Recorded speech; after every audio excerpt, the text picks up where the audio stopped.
কয়েকদিন ধরে চলা সামরিক সংঘর্ষ ঘিরে উত্তেজনার মধ্যে পাকিস্তান ও আফগানিস্তান 48 ঘন্টার অস্থায়ী যুদ্ধবিরতিতে সম্মত হয়েছে।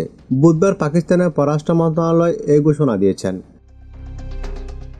মন্ত্রণালয়ের এক বিবৃতিতে বলেছে, আফগান তালেবান সরকারের অনুরোধ ও পারস্পরিক সম্মতিতে পাকিস্তান ও তালেবান 48 ঘন্টার জন্য একটি অস্থায়ী যুদ্ধবিরতিতে সম্মত হয়েছে। এটি আজ সন্ধ্যা 6টা থেকে কার্যকর করা হবে। এ সময়ের মধ্যে উভয় পক্ষের সমস্যার একটি ইতিবাচক এবং টেকসই সমাধান খুঁজে বের করার লক্ষ্যে গঠনমূলক সংলাপে অংশ নেবে। নিরাপত্তা সূত্রের বরাতে জিও টিভি জানিয়েছে, পাকিস্তানের সেনাবাহিনী আফগানিস্তানের কান্দাহার প্রদেশে তালেবানের গুরুত্বপূর্ণ অবস্থানগুলোতে নির্ভুল হামলা চালানোর পরপরই যুদ্ধবিরতির খবর এলো।